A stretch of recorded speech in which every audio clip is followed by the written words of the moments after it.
暑难耐的，您还是早些歇息吧。傅大姐，去把窗户打开，透透气。是。老爷，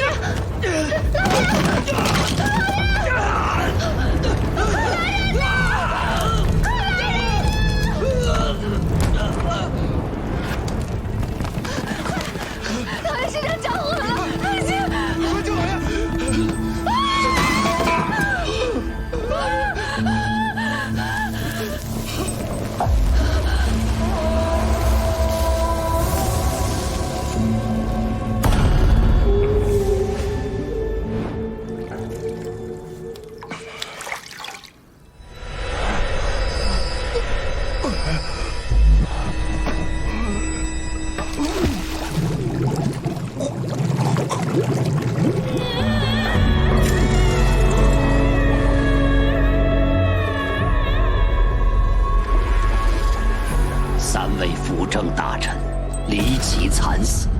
令大齐朝堂人心惶惶，而民间也怪相频出。夜煞降临，大齐将覆。哎，你们看，这着火了，冒血了！是啊，这个血，这什么情况？你看，你看这个。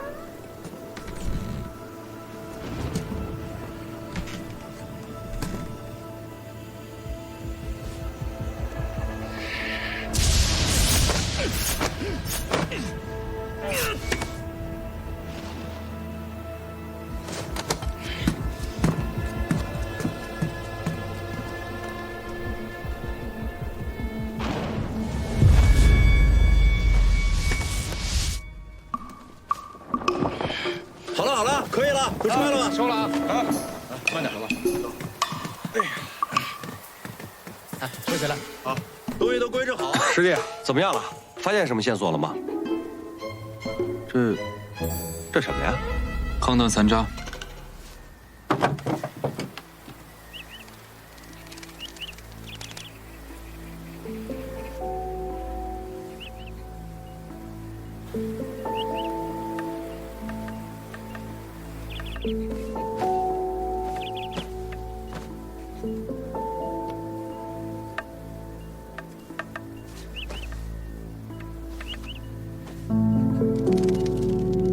把林康叫来。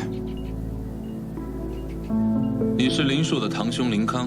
你说林树因病瘫痪后，性情大变，暴力无常，对人生充满绝望，不愿苟活，于是再三恳求你，帮他了结。出于对弟弟尊严的维护，你才动的手。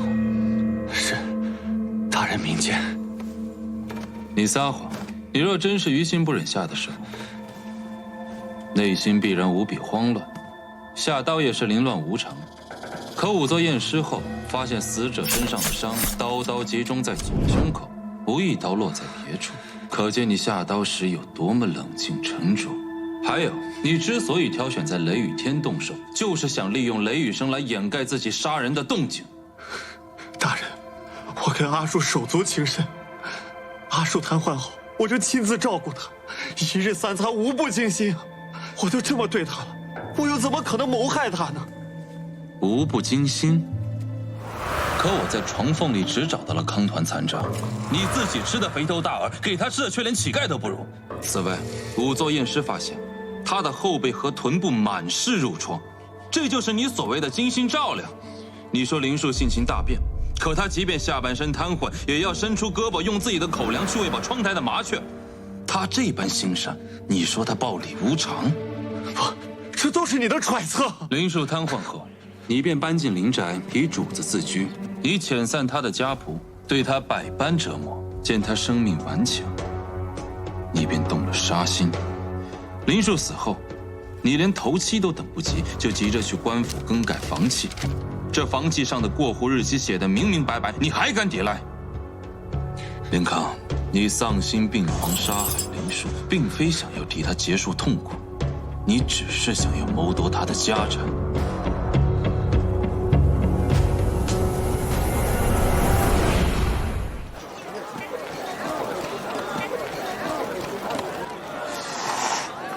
吃完没？赶紧走，那人身上全是血。走，走。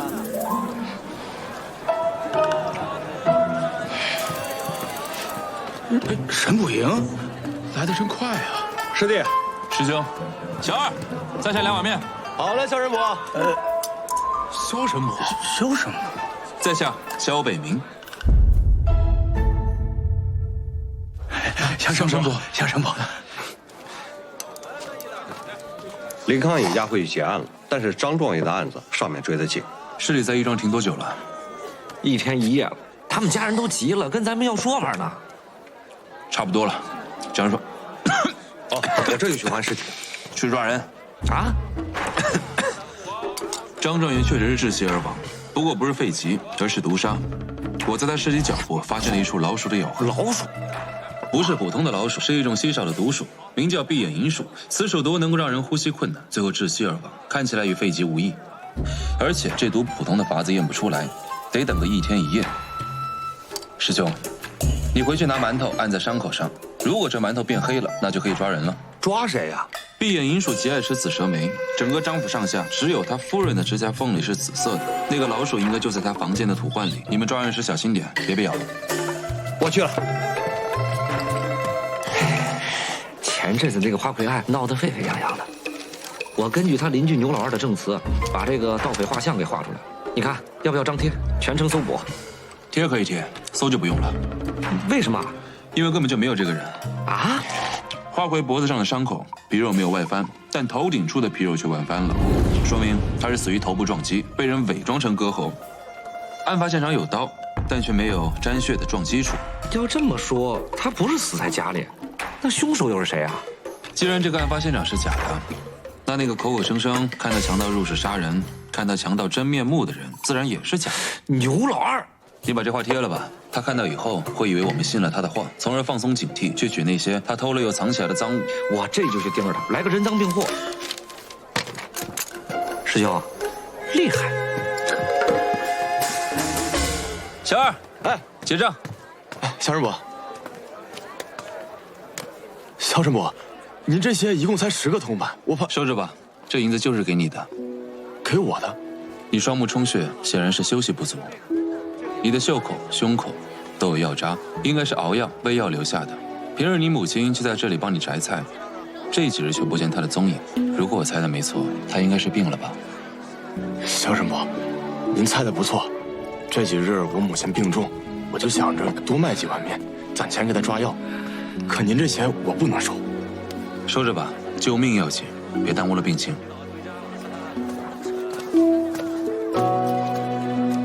多谢萧神捕。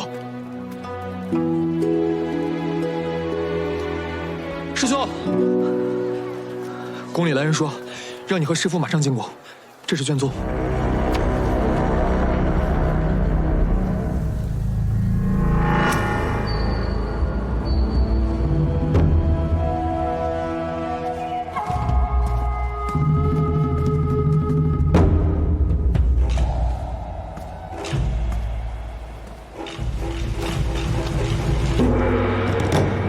萧神捕，看你这身血衣，还以为是哪个逃犯从牢里逃出来了。哎，诸葛神捕啊！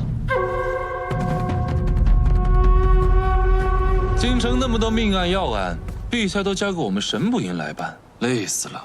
我也想像你们按针营一样，整日躲在那酒馆后面吃吃喝喝玩玩乐乐，落得清闲。哼，此案由谁负责，陛下还未定夺。不然你也不会在这儿见到我。当然，只不过这一次你们怕是要像以前一样白跑一趟了。你不会以为你会一直胜选在我吧？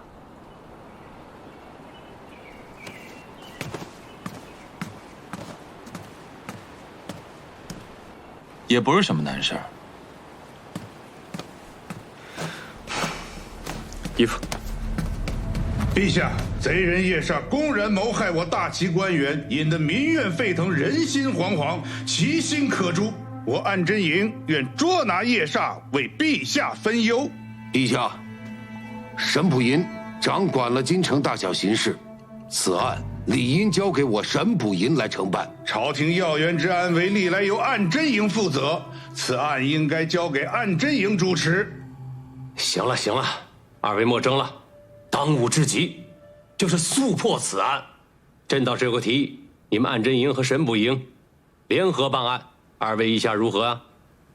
陛下，微臣以为不妥，联合办案人多眼杂，容易打草惊蛇。我安真营愿独领此案，只需1月之期，必能侦破此案。似叶煞这般行凶，1月后朕的那些功臣都不知道还能剩几个。是，陛下，臣只需要10即可。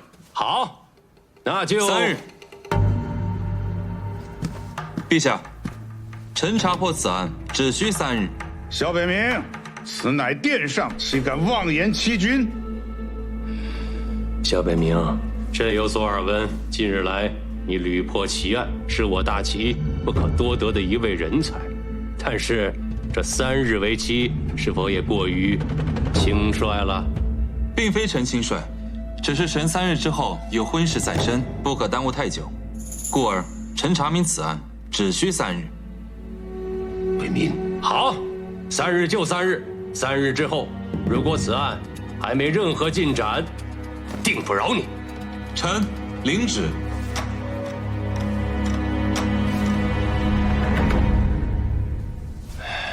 坐下喝茶。谢陛下。陛下是小徒狂妄，此案绝非表面这般简单，3日之期实在是太短。臣斗胆揣测，这叶煞恐怕与当年的海牙。放肆！陛下息怒。郑云池，你可别忘了，朕留你这条性命是为了什么？微臣不敢，微臣知罪。当年之事，我要让朕再听到半个字。是，我沈溥银上下定当竭尽全力，尽快将贼人叶煞抓捕归案。当年之事，绝不会走漏半点风声。我大齐盛世来之不易啊，切不能让这些贼人借机翻云覆雨，坏我太平。请陛下放心，臣以性命作为担保，不破此案，以死谢罪。抓到此人，屡战不奏。谨遵陛下圣谕。二位客官，里面请。三姓赵，字继才呀！收坐，继续。三姓赵，收坐。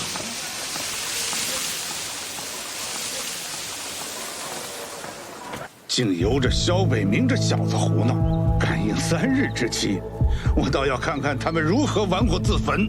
儿子甚是了解萧北明，此人自负狂妄，恃才傲物，不会做没有把握的蠢事。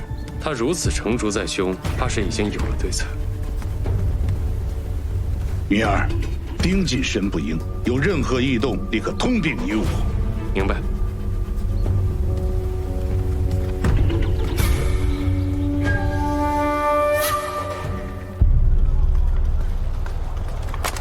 师傅，你知不知道？如今民间疯传叶煞是厉鬼化身，但凡在兰花阁上留下姓名的官员，人人自危。叶煞行事如此高调，又善于故弄玄虚，绝非寻常之辈。你怎敢在陛下面前口出狂言，许下3日之期？若3日案子查不出线索，那可是欺君之罪。师父勿恼，徒儿敢许下3日之期，是因为徒儿心中已经有破案之策。何策？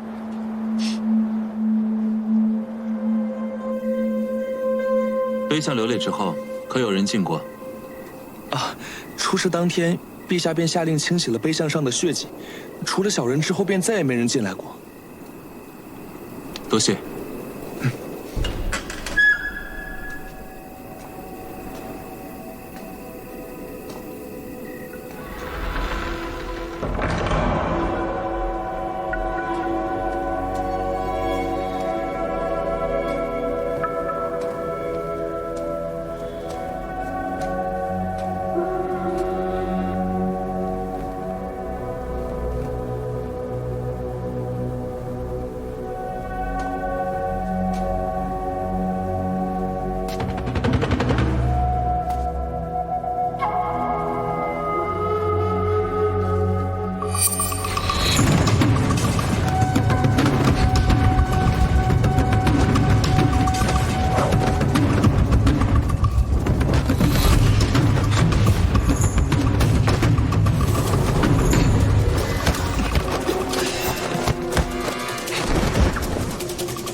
你什么时候认出我来的？第一眼就认出来了。那你还跟我打？我看你刚刚兴致那么高，想陪你练练嘛。所以你刚刚是故意输给我的？你我平时切磋的时候，我哪一次赢了你啊？你就不怕自己掉下去，摔死啊？我知道你一定会拉住我的。对对对，你知道，你什么都知道，全天下就没有你不懂的。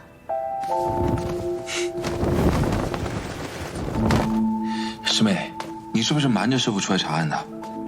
凭什么只许你查，不许我查？我是奉旨查案啊。我也是神捕营的捕快。你是要在这里争辩，还是要回去当着师傅的面辩？不让你查案是担心你的安危，送你回去。你少拿我爹爹压我，是你自己答应我的，成亲之后就允许我跟你一同查。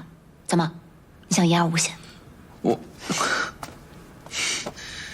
师妹，不闹了，快下来，来回家。连你也觉得我是在胡闹？你明明知道这些年我为了当捕快，我受了多少苦。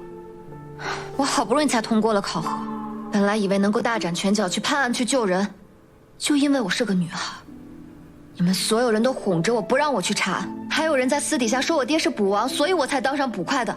师妹，师兄们不让你查案是担心你涉嫌，至于那些外人的非议，非议我可以不听，但事情我一定要做。如果师兄你也觉得我在胡闹，不带我查案，那我就自己想办法。我要让世人知道，就算是女子也可以成为一个优秀的捕快。你一定能成为一名最好的捕快的，这一点我从未怀疑。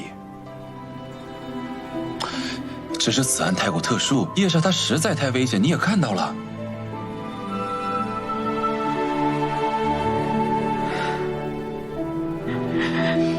啊，不是，师妹。好，行，我错了，我带你查，快点来擦一擦。哪个捕快办案的时候流眼泪的？你中计了，你答应我的，一言为定，不许反悔。钟雪曼，你又血泪呢？被人擦拭了。被擦掉了还怎么查啊？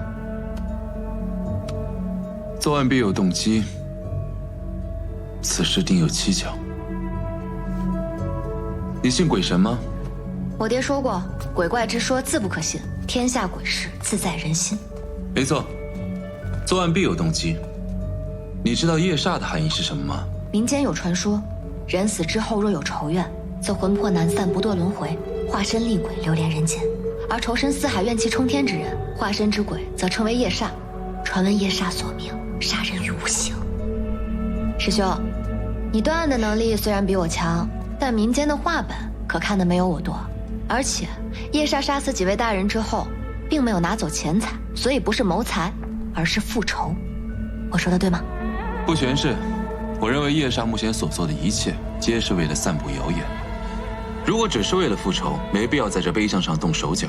他想让所有人都相信夜煞降临、大齐将覆的谣言，此人所图甚大，恐怕不单单是几条人命这么简单。可他掀起这么大波澜，就不怕所图之事未成，落入法网？夜煞自负聪明，他认为自己算尽了一切，但他却唯独少算了一件事情。什么事？我。到底是你自负还是夜煞自负啊？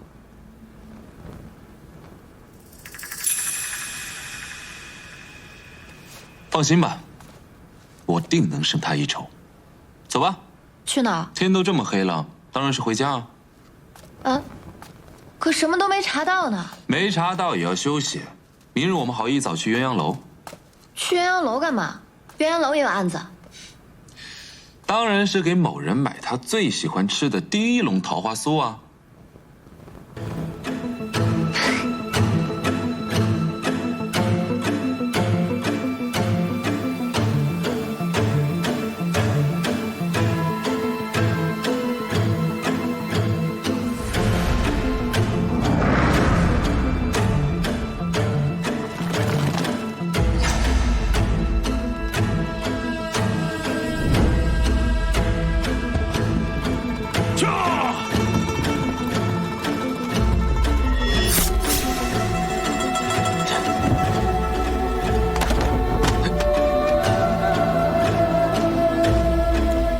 师妹，镊子，接着。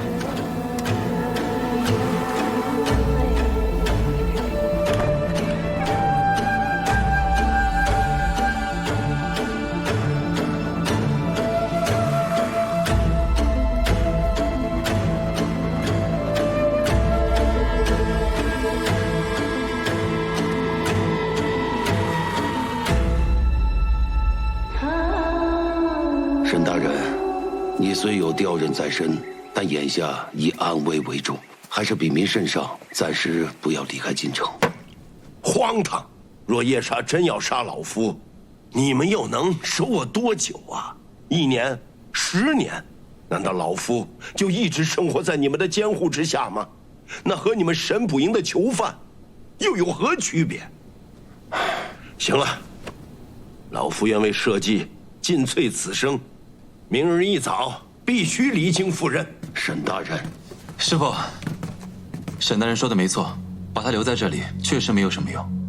北冥，师傅，徒儿有一计，能保沈大人无虞。萧北冥一日之间跑了这么多地方，走马观花，能查到什么有用的线索？虽然陛下把这个案子交给了神捕营，但是咱们暗真营绝不能袖手旁观。这些年，神捕营一直压着咱们暗真营一头。如果再侦破此案，往后咱们暗真营的日子就不好过了。父亲所言甚是，此案干系甚大。若我们能赶在萧北冥之前破获此案，想必陛下不但不会怪罪，反而会嘉奖于我们。机不可失，时不再来。只是这个案子已经交给了神捕营去办，那咱们就不能明目张胆地去查，如何获得线索呢？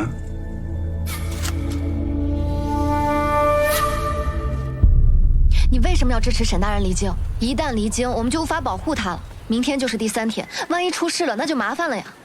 我当然知道，所以你要尽快去找师傅，跟师傅他们一起守在神府，护沈大人的周全。你是不是有什么计划瞒着我？怎么可能？啊，对了，师妹，你身上有银子吗？你什么都不告诉我，没银子。我不是故意不说，是时机未到。我等会儿有重要事情办，办完了回来告诉你，好吧？师弟，方英在赌坊出事了。师妹，我有要事要办，等会儿回来跟你说啊。哎，不，撤！哎，银子！别动！我一定会还的，我拿神捕营的名义做担保，你放了我吧！啊！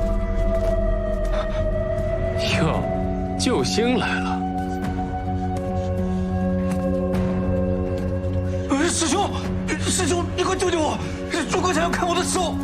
说了吧，又唱哪出啊？你的好师弟跟我赌钱输了500两，现在又说没钱给我。按照赌方的规矩，要剁他5根手指头来还赌债。剁手啊！师兄，你别听他胡说八道，他在给我下套。让你别动。 500两，把神捕营的地全卖了都还不上吧？5根手指换500两，你不冤枉，剁吧。小北冥，你说的是人话吗？我说是神捕营的副手座，你要是见死不救，他饶不了你。这是什么话呀？是你自己犯蠢，中了人家的圈套，你叔叔怎么也怪不到我头上吧？再说了，那可是500两，剁你5根手指。 你不冤枉，我要是诸葛公子，我剁你10根。哎呦，萧师弟呀，这可是咱们从辽啊，你可救救方师弟吧！啊，师兄，哎，这小王八蛋仗着自己叔叔是方府首座，平日里没少给我们找麻烦。他手没了，以后就不能当捕快了。我们哥几个查起案子也少了个掣肘的，岂不美哉？小北冥，你不是人！把他嘴堵上，赶紧剁！别！我可不是放你家！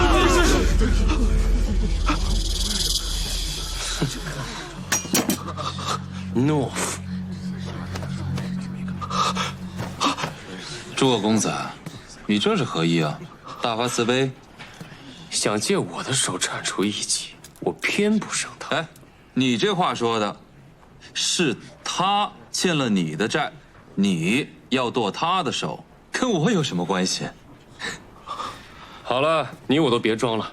你知道我抓他是为了引你出来。既然是冲我来的，明人不说暗话，咱们今儿一次性说清楚了，以后别打我师兄弟的主意了。只要你肯配合，一言为定。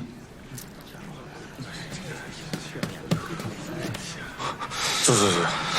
哎，以后再敢踏进赌坊一步，我打折你的腿。知道了，师兄，我再也不敢了。送回去。是。你呀，好了，现在就剩我们两个了。赌一局。赌什么？很简单，比大小。若是你输了，就把叶山案所有的线索都给我。这么直接？对付你这种人，用阴谋诡计太没劲了，还是直截了当点好。但若你输了呢？这些够不够？你觉得呢？些许彩头罢了。我既敢邀你入我的赌局，我也敢接你的赌注，就怕你输不起。你我相识这么多年，你何时见我输过？那你的赌注是什么？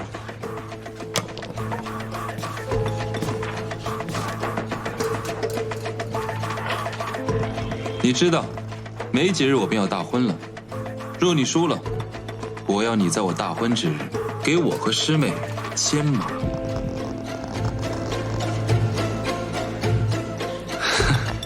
行啊。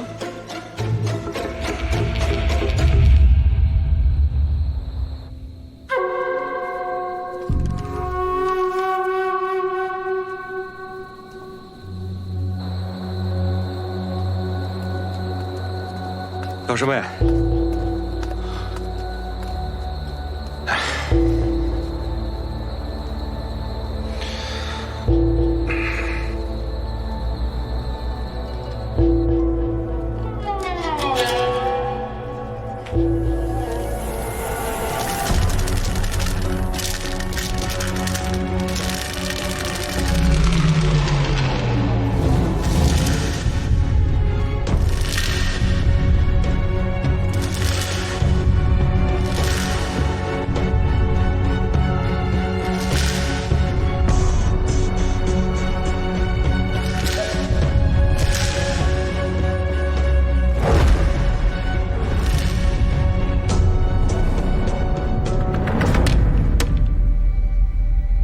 你输了。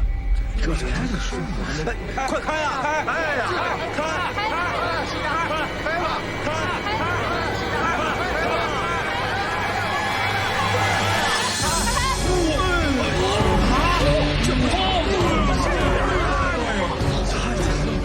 好了，找个僻静的地方，把你知道的线索一五一十的都告诉我。诸葛孔云，知道为什么这么多年你一直赢不了我吗？因为你太心急了。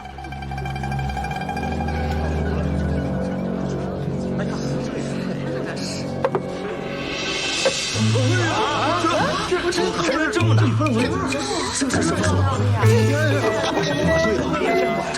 你这是作弊，没谈规矩，何谈作弊？你说的没错，我愿赌服输。赢你太轻松了，这样吧，今日我心情好，送你一条线索，童叟无欺。什么？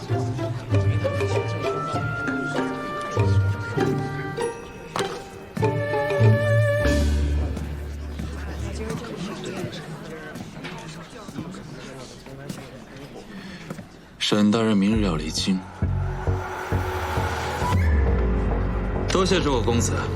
大婚那日记得早些来喂马，我那匹马蠢得很，马失前蹄是常有的事。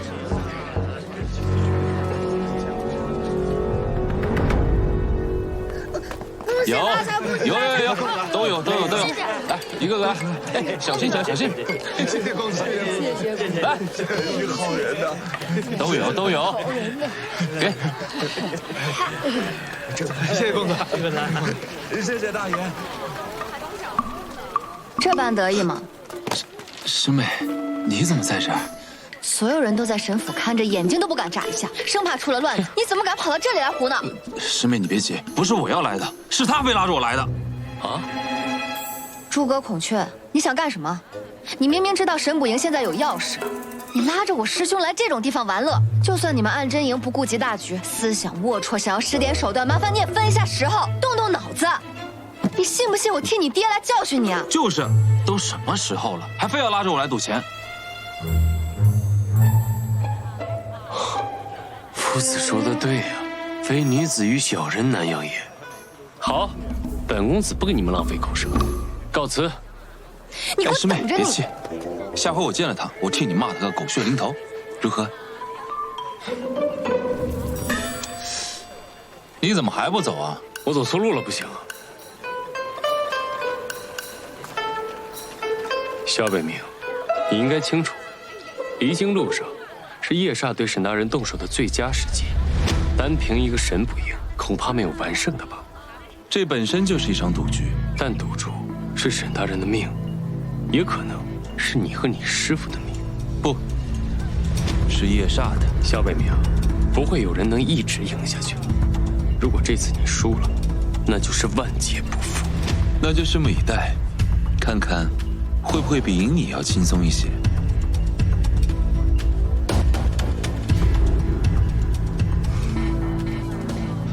再会啊！从小到大，这诸葛孔雀嘴里就没有一句讨喜的话。好了，不说他了。师妹，你来找我做什么？你不是找我借钱吗？诸葛公子已经慷慨解囊了。他有这么好心？随礼钱不少呢。对了，你先回神府，我还有事情要办。可是……放心，嗯。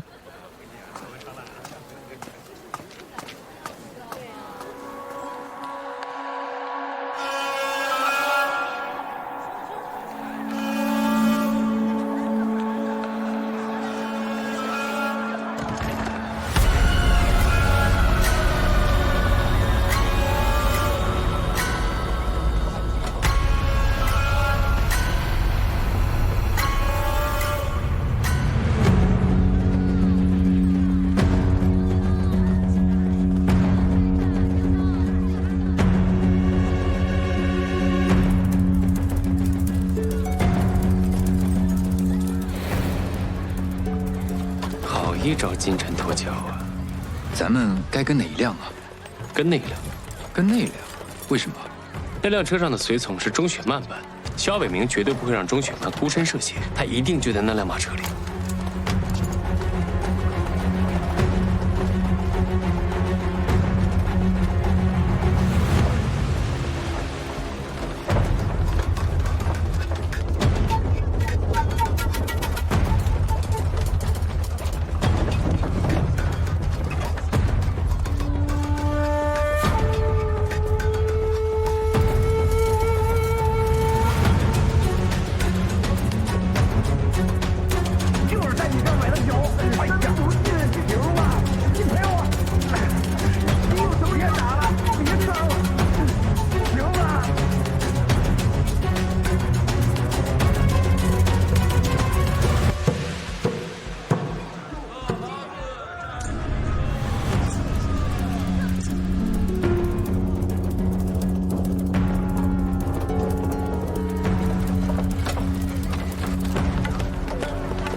戒备！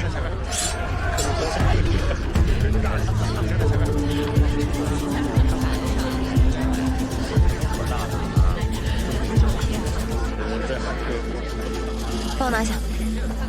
打扰，这位兄台，我想问一下，前面发生什么事了呀？嗨，你不知道啊，前面那条街钱大圣人在办寿宴，但凡去府上说上几句吉祥话，就能讨着红封的。我不跟你说了啊，去晚了可就没了。哎呀，真是热闹啊！李龙，去安贞营叫些人手。怎么了，公子？刚才人多并不寻常，叶煞很有可能已经识破了4辆马车的伪装。若是要动手，出城就是最好的时机。咱们为什么要帮沈不隐啊？我们是在帮我们自己。萧北明想要金蝉脱壳，咱们就给他来个黄雀在后。公子高明。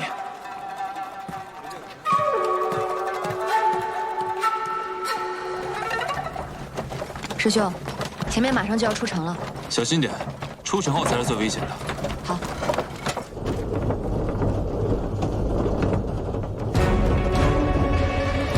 沈大人，沈大人，沈大人，沈大人！沈大人，怎么回事？看来有人趁人流混乱之际，从窗外射入钢针，刺入沈大人的死穴，瞬间致死，悄无声息。这叶煞是个暗器高手。萧北明，这次你赌输了。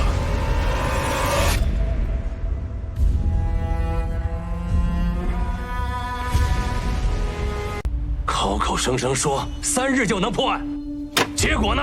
本朝首辅大臣被人当街刺死，这就是你中不王、你们沈不营的本事吗？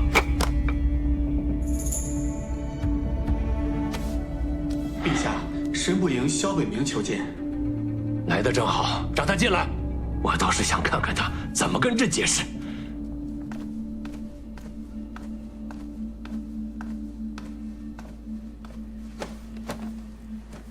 萧北明拜见陛下。好你个萧北明，沈大人之死，你难辞其咎。朕今天给你个体面的司法。陛下，此话从何说起？从何说起？从沈大人被人当街刺死说起。陛下，此事沈大人想亲自跟您禀报。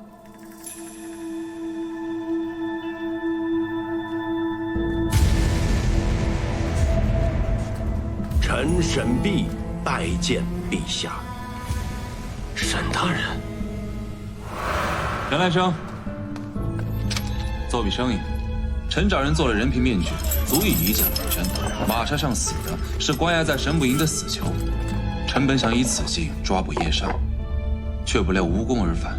萧北明，可是你答应朕的，3日之内此案必有进展。现在3日之期已到，你今日最好给朕一个交代。臣正准备跟陛下禀报碑相血泪和3位大人的死亡真相。站起来说。谢陛下。师父。钟爱卿也站起来吧。师父。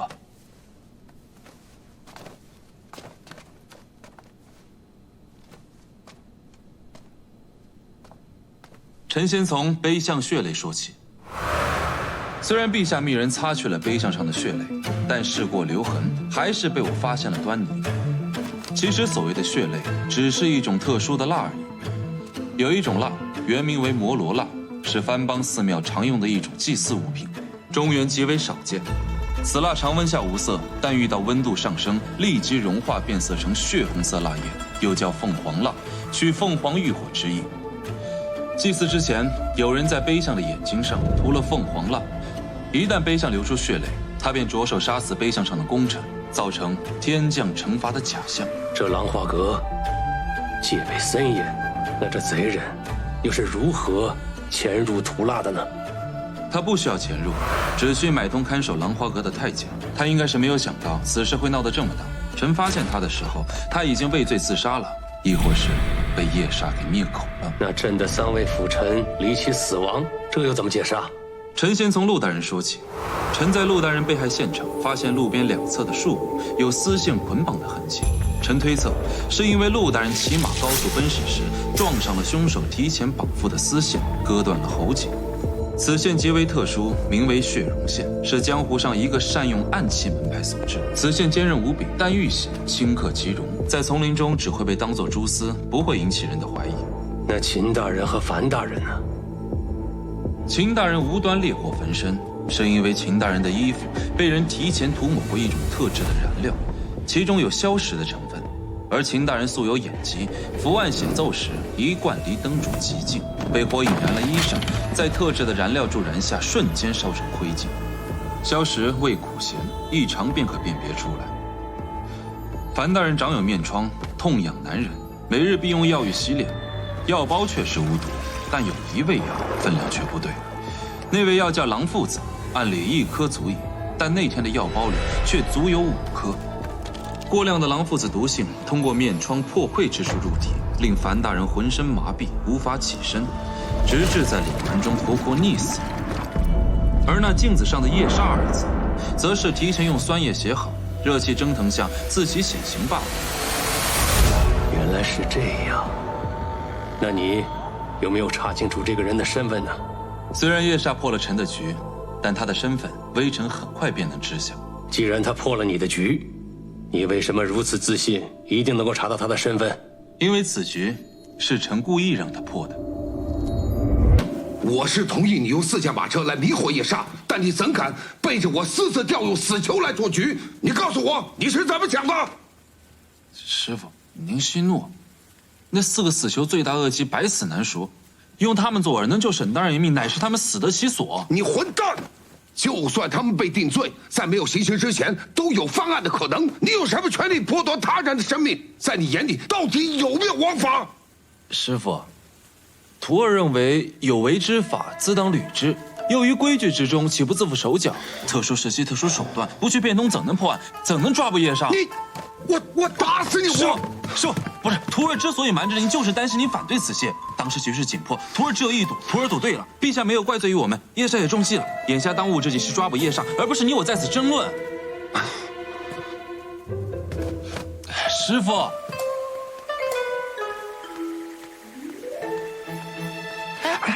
我爹跟我师兄在里面吗？这会儿可千万别进去了。他们从宫里回来以后，师傅就一直黑着脸，2个人好像吵起来了。什么？你办案太傲慢，我怕你早晚会栽在你的傲慢上。你现在还年轻，马上要跟雪曼成亲，我不想你走向歧途，将来后悔，你懂吗？师傅，您将我一手养大，又教我一身本领，恩重如山。您在我心中与我生父无异，我绝不会忤逆于您。若师傅觉得徒儿错了，待此案结了，夜煞落网了，徒儿再向您父亲请罪，届时要杀要罚，皆听师傅处置。罢了。圣人云：“不愤不起，不飞不发。”人呐，只有栽的跟头以后，你才能知道谨慎小心。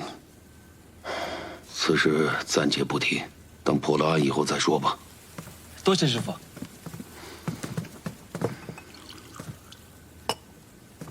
师傅，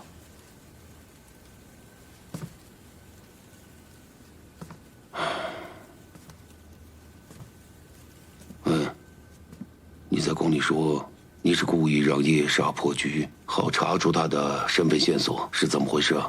当我查明3位大人的死亡真相时，便发现夜煞的身份绝非寻常。3位大人的生活习惯、行踪动向本是绝密，绝非寻常人能查到，所以徒儿怀疑。你怀疑夜煞是朝中之人？没错，但朝堂人员众多，必须要缩小范围，所以我利用那天从沈府出来的4辆马车做了文章。我以求援之名，将沈大人在4辆马车上的假消息定向传给了朝中具备作案能力的官员。然而，只有我跟的这辆马车出了问题。沈大人，沈大人，就是说，知道这条路线的人罪不可疑。执掌军部刺剑营的殷二爷，此人武功高强，行事诡秘，而且跟江湖门派交往颇深。叶煞手上有如此之多的稀奇古怪的犯案工具，他的嫌疑极大。通灵人梅白鱼，大理寺丞。他的一手暗器功夫出神入化，数米之外银针刺穴不在话下。苗杰，天数阁天官，天数阁存档朝廷卷宗，除了能掌握3位大人的行踪轨迹、生活习惯之外，而且他是游侠出身，一身本领深不可测。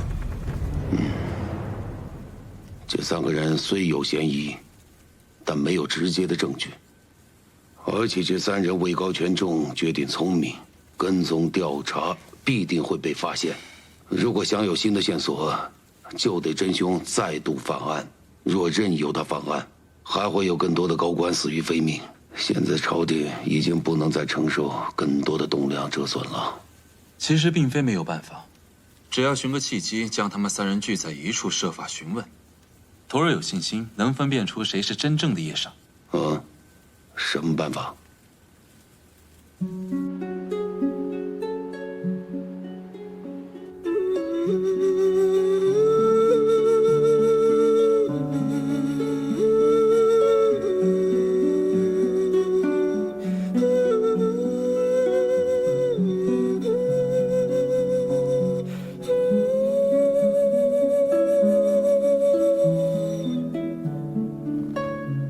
你是怎么想的？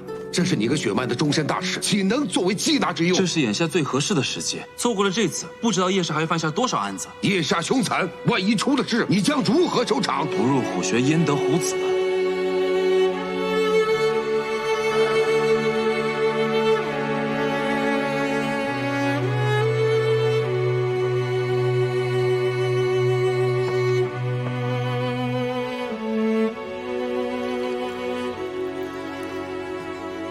师傅，喝口茶吧。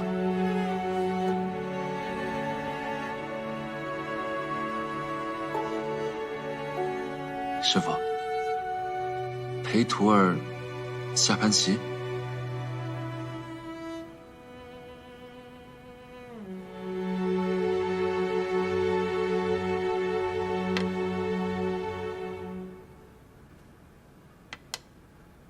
这不是我教你的路数。此番，你是兵行险招啊！这是徒儿自创的。师傅，您要不要跟徒儿赌一局？下棋就下棋，我从来不以下棋赌任何事情。一旦掺有杂念，这棋局啊便不纯粹了。师傅，我已经戳穿了叶煞的身份了，他不是我的对手，为何明日我不能在场？就是因为你太想赢他了。这些年你屡破奇案，没人是你的对手。论破案、击凶这种才能，连我都得承认你已经青出于蓝。那您明日更加应该带我。正因如此，你的心平静不下来。你太骄傲，甚至是自负。你把叶煞当成了可以跟你博弈的对手，而他真正的目的并不是为了赢你。师傅，徒儿不明白。叶煞比你之前遇到的所有对手更加可怕，他善用人心，而你那颗骄傲躁动的心，就是你最大的弱点。看似你赢他一步，可你怎么知道他没有后招？你又怎么知道他不是故意让你赢这么一步？一旦被他利用、牵制，后果不堪设想。您这是长他人志气，灭自己威风。师傅，我赢了。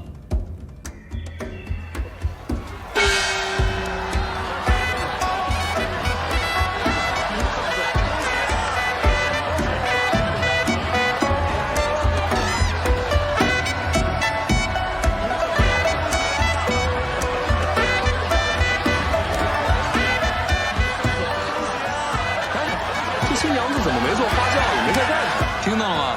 有人问你呢。我可不是一般的新娘子。我今天给你挑这个马夫也不一般。周凤渊，你平日里穿的花枝招展也就算了，怎么今天还穿红色？本公子爱穿什么就穿什么，你管得着吗？诸葛马夫，今天本姑娘大婚，说句吉祥话来听听。叶煞还没有抓到，你们别得意得太早。双喜临门，叶煞你赶上了。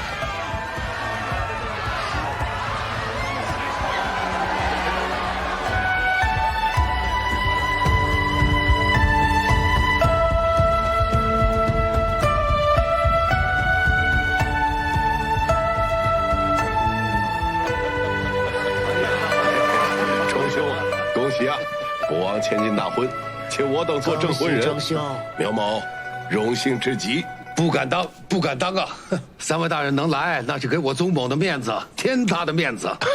传闻钟兄爱女如命，今日嫁女，不知中兄是否有点不舍呀？谁说不是呢？小女啊，自有顽劣。如今有人娶她，也算了却了我一桩心事了。可是中兄啊，你在这定风阁嫁女，这阵仗未免有些太大了些吧？外面不知道的人还以为你们神捕营有什么要紧的行动呢。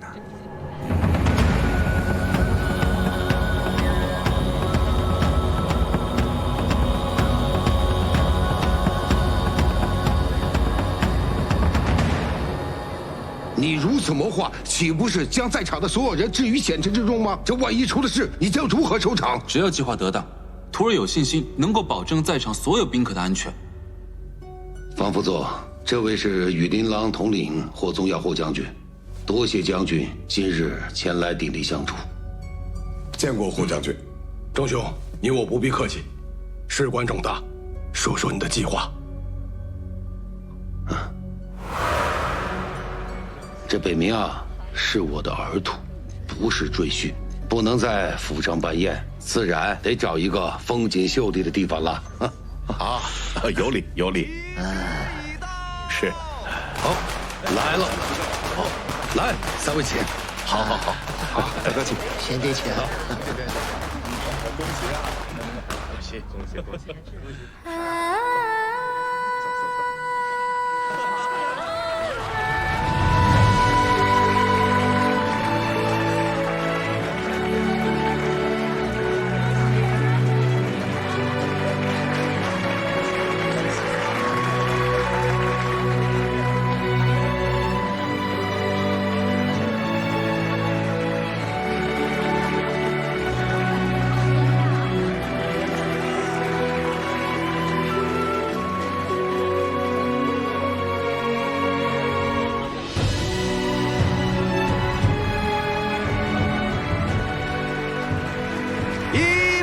天地，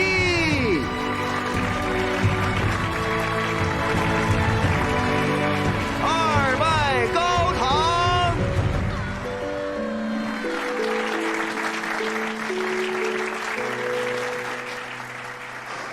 那雪曼呢？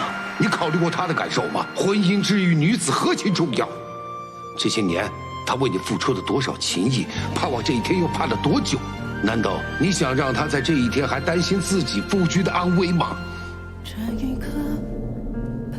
你们刚说的我都听到了，我赞同师兄的计划。师妹，你什么时候来的？爹爹，这确实是我期盼了很久的婚礼。可在此之前，女儿首先是个捕快，身为捕快就不能任由凶手逍遥法外，不能任由无辜者枉死。我与师兄受朝廷俸禄，受百姓供养，便是上刀山下火海也不能却步，何况只是一场婚礼。而且，若是能借此婚礼成功缉拿叶煞，便是我与师兄给自己最好的新婚贺礼。爹，师兄他从来都没有输过，我比任何人都相信他。明天一定不会有事儿。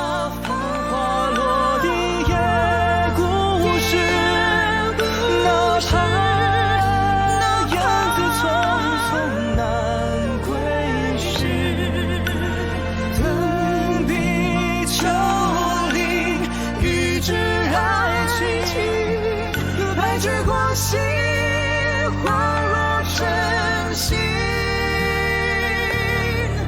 那一幕万种风情，抵得住刀光剑影。此番与叶煞交手，万一我有个闪失，有你陪在他身边，为师也就放心了。师父，您这话的意思？北冥，这不是师命，是师父作为一个父亲对你的请求，也是为师最大的私心了。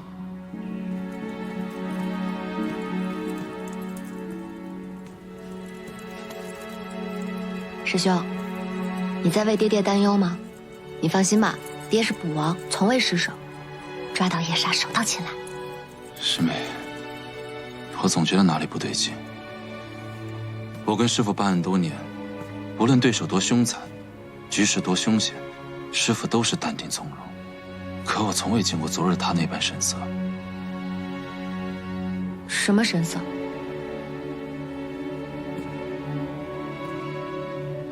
师父他像是在交代后事。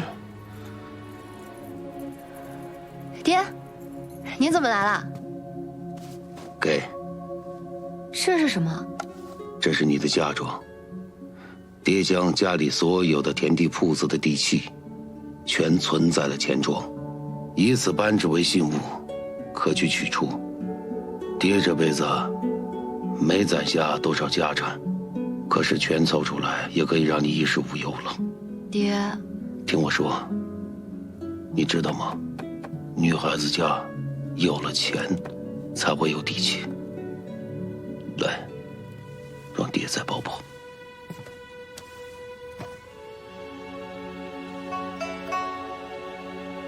看你嫁人，爹也算是了却了一桩心事了。将来去了九泉之下见了你娘，也算是有个交代了。他昨日将这扳指交予我，说是我的嫁妆，但更像是托付。听闻来这定风阁，必游风波湖啊！这风波湖的美景，可真是京中一绝。哎呀，梅兄所言极是啊！此事啊，我早已经安排妥当了。一会儿咱们就登船啊！湖光春色，美酒佳肴，岂不美哉呀？钟兄啊，先别着急，咱们先赏赏这院中的美景，然后啊，咱们再品上一杯香茶，如何？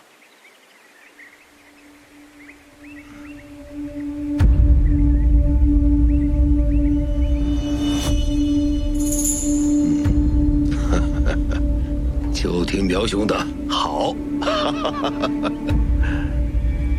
师兄，我陪你一起去，帮爹爹缉拿夜煞。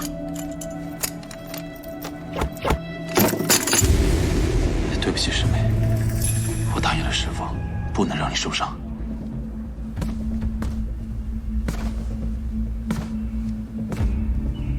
不要强行用内力充血，会受伤的。等我回来。各位大人啊，赶紧登船吧。好，请。请。好。诸位稍等。哟，新郎官来了。爹，你怎么来了？我来陪您和各位叔伯一同登船游湖啊。你应该在房间里陪着雪曼。就是雪曼让我来的，她见几位叔伯兴致不减，让我不要丢了礼数。你看，有我陪着各位叔伯，怎么会丢掉礼数呢？再说了，这大喜之日，各位叔伯都不会怪罪的，对吧？赶紧回去吧。爹，我北明，听话，回去。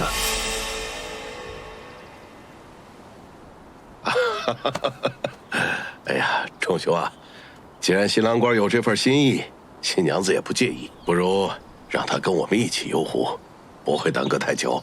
我等啊，以沾沾新郎官的喜气。对，新郎官屡破奇案，我对这些案情啊，早就开始好奇了。今天正好当面讨教一番。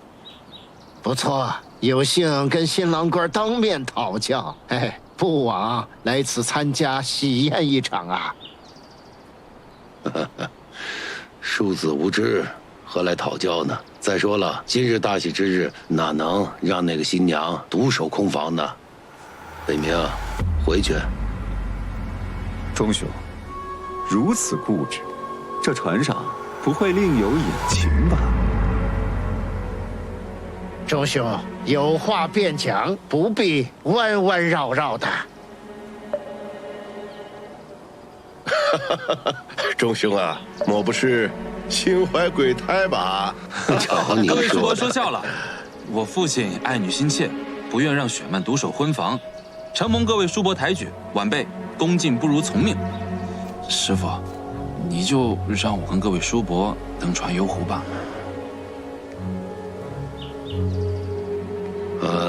既然各位叔伯那么看得起，行吧，那就一同登船吧。谢师傅。哎呀，贤侄啊，就问你屡破奇案呐，没想到一表人才啊！你一定要多敬我几杯酒啊！当然，今天可是要一醉方休。行。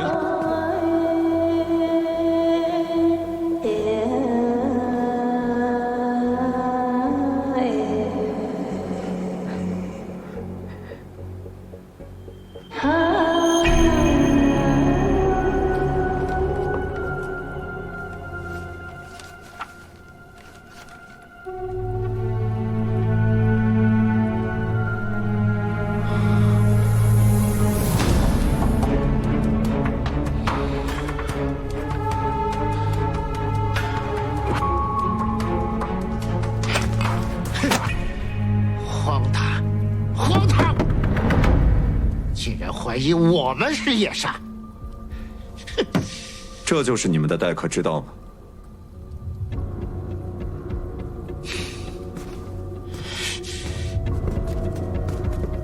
看来我们想走还走不成了。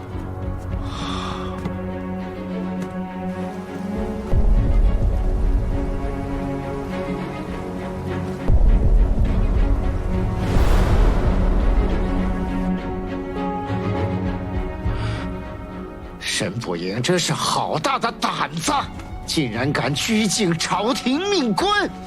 此事我一定会禀报陛下。钟云赤，你就等着被治罪吧！哼！诸位大人稍安勿躁，若未得陛下首肯，我沈不赢怎敢如此安排？什么？此事是受陛下之命？三位大人不必如此惊慌，只要三位大人能够很好的配合我们审问调查，查出夜煞真凶，解我大齐之忧，抓住凶手夜煞，事后钟某人定会上门谢罪。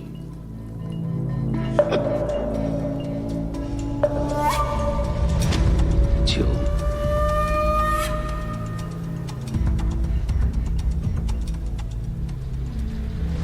按照卷宗所说，你们就是用马车之计，就把夜煞的罪名安在了我们三人身上。我说的没错吧？没错。梅大人，可有什么疑问？疑问不敢有，但是论到嫌疑，肯定不止我们三个人。要是知晓沈大人去向之人便是夜煞嫌犯，那么在此船上有嫌疑的，还有制定此计划的钟捕王和萧神捕啊。若我和我师父有嫌疑，何必去破那3起案件，又何必大费周章的去引夜煞现身呢？贼喊捉贼，那不是最常见的把戏吗？就像背上流血泪和3位大人的真正死因，只要知道其中办法，任谁都能做得到。说的没错，殷二爷江湖上面的渊源颇深，知道了一些杀人的手段和奇巧之物。但是二位好像也是知道了之后才开始破案的，谁能说得清楚是殷二爷知道的早，还是你们知道的早？是啊，这苗天官知道3位大人的生活行踪和生活习惯，你们沈捕营想要查这些东西，不是轻而易举的事情吗？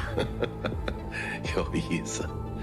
还有沈大人被刺一案，我们是提前知道沈大人在哪辆马车之上，你们师徒俩自然也知，而且沈大人是在马车内被暗器所伤，夜煞并未露面。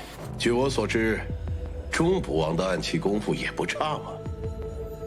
案卷上面讲，囚犯是死在马车之上的，可当时在马车上面，只有你萧神捕一人，没有旁人作证，谁能够证明当时的死囚是死于窗外的暗器打杀，还是死于他身旁之人之手？在座的各位虽然都有嫌疑，但夜煞只有一人。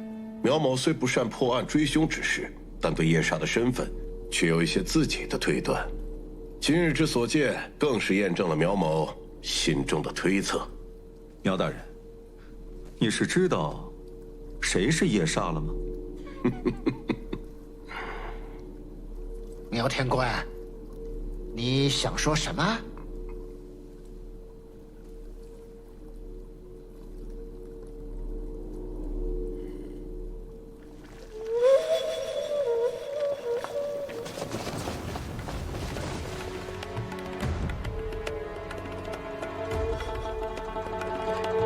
钟云赤，你还要伪装到何时？苗大人，休得妄言。钟捕王办案向来讲究法理法度，绝不做逾矩之事。朝廷官员人人皆知，今日却在没有证据的情况下引我等上船，更是布下伏兵，设下生死之局。这是钟捕王一向遵循的破案之法吗？这分明是灭口。你先将我等杀死，再将夜煞之罪名随意安在船内任意之人的身上，其余之人可以说成与夜煞搏斗时不幸丧命，从而顺利脱身。萧神伯，为何你师父执意不让你上船？因为你根本就不在他计划之内。我说的对吗？钟捕王，钟云赤，还是应该叫你夜煞。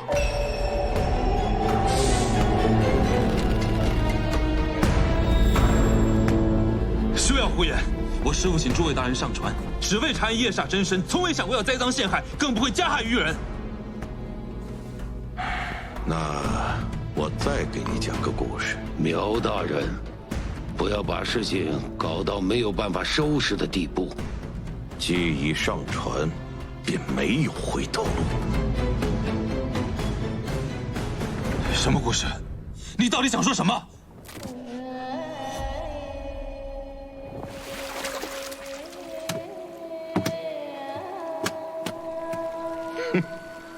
钟捕王，这个故事，你应该比我更清楚。可案发这么久，想必萧神捕根本不知道你其实本就知晓“夜煞”二字的真正含义。你不告诉他，难道是担心你当年做的事情被他知道？夜煞，还不认罪？还想让我继续说下去？